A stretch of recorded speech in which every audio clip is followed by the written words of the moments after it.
Hi, this is Landy with Peak Possibilities, and today I want to talk about our breath. Now, what does breathing have to do with our pelvic floor? Well, actually, everything. So what happens is we have a respiratory diaphragm that goes around here. And we have our pelvic floor, which is our pelvic diaphragm that goes here. So what happens is as our lungs fill with air, it presses down our respiratory diaphragm, allowing the lungs more space. It pushes down our abdominal contents, which push down into the pelvic floor. The pelvic floor then lowers and relaxes, ideally. Now it works like a piston. So inhale down, exhale up, just like a machine. Inhale down, exhale up. Now, somewhere in pregnancy, postpartum, or somewhere in between, we often get a disconnect. Now, this can happen with athletes too who have too tight of pelvic floors. Runners commonly have tight pelvic floors. So we have our respiratory diaphragm, we have our pelvic floor. Now, if we have really tight pelvic floors, or if you have had a baby before, you might have an open birthing pelvis, pulling that pelvic floor even tighter.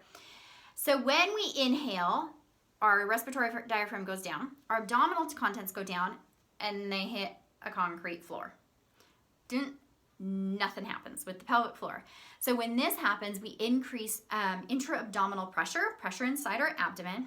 What happens? Pressure has to go somewhere. So where does the pressure go? Pressure goes out your weakest area. So that could be often causing leakage or prolapse. And so if you're having increased pressure, we need to get your pelvic floor working in sync again so that we can regulate that pressure so that you can say bye-bye leaks. Now, the other thing that happens is many of us actually have our pelvic floors lift when we inhale instead of lower when we inhale. So here's our respiratory diaphragm coming down, our pelvic floor goes up and squish, we have increased pelvic floor or intra-abdominal pressure. So that pressure really does create a lot of issues, and we want to regulate that pressure. Now, what is a cough, a laugh, a sneeze? All forceful exhales. So what we want to do is train our body and our brain that every time we exhale, our pelvic floor lifts to give us support so that we don't leak, so we don't get prolapse, so we don't have issues in the long run. So how do we do that? What I want you to do is inhale. Let everything lower. Can you feel it lower? Can you feel it relax? If not, that's okay. That's just a signal that says you need to do a little bit more connection work to get your pelvic floor to sync. So inhale, lower and relax. Exhale, lift. Inhale, lower.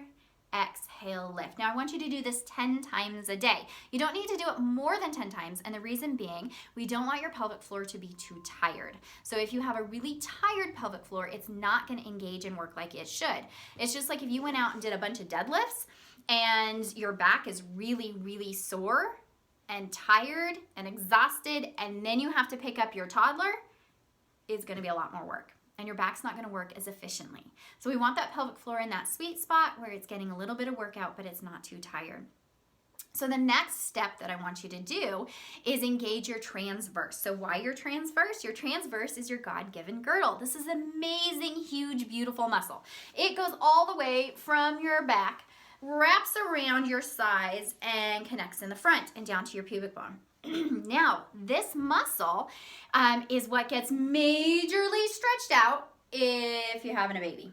So that big old tummy, it stretches out the transverse more than it stretches out your rectus abdominis, which are six-pack abs, or your obliques, which are the sides. Now, this transverse gets so stretched out, it often goes on vacation in many of us. So it's like I'm heading to the beach, and your obliques go, okay, we can handle it for a little while.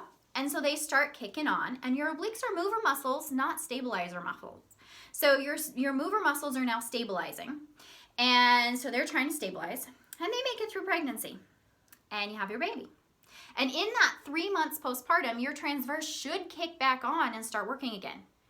But oftentimes, it's really enjoying the beach, and it says, I like the sand and the sun. I'm gonna hang out here. And it doesn't come back from vacation, and your obliques are like, okay, we've done it so far, we're okay.